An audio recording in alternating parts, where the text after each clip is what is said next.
आले आहे टॉप 4 म्हणजे अनुश्री माने, विशाल कोटियाल, राकेश बापट आणि तन्वी कोलते.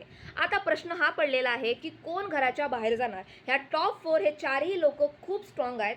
ह्या चारही लोकांचा गेम खूप स्ट्रॉंग आहे, उत्तम गेम आहे. सर्वांची डिफरंट पर्सनॅलिटीज आहेत, सर्व डिफरंट कॅटेगरीचे लोक आहे, सर्वांचा गेम प्लॅन डिफरंट आहे. तर प्रश्न हाच पडलेला आहे की ह्यांच्यापैकी घरच्या बाहेर कोण जाणार आणि टॉप 3 आपल्याला कोण भेटणार. म्हणून मला तरी वाटते की ह्या चौघ्यापैकी जो सर्वात कमजोर व्यक्ती आहे तो म्हणजे आहे अनुश्री माने. म्हणून अनुश्री माने हे टॉप 4 मधून बाहेर निघणार आणि घराच्या बाहेर जाणार आणि टॉप 3 आपल्याला भेटणार राकेश बापट, विशाल कोटियाल आणि तन्वी कोलते. अनुश्री मानेनं खूप चांगला गेम खेळला, सर्वच गोष्टी व्यवस्थित होत्या, परंतु ह्यांच्यापेक्षा ते तेवढी स्ट्रॉंग नाही आहे. म्हणून अनुश्री मानेच्या स्वप्न जो ट्रॉफी उचलण्याचा स्वप्न आहे तो बाहेर जाणार. कारण की खोटारड्या लोकांना, खोटं बोलणाऱ्या लोकांना, खोटं बोलून समोर जाणाऱ्या व्यक्तींना किंवा खोटं बोलून माझा फायदा होत असेल अशा पर्सनॅलिटीला, अशा विचाराच्या लोकांना बिग बॉस मराठी 6 तर विनर बनणार नाही. म्हणून अनुश्री माने घराच्या बाहेर जाणार.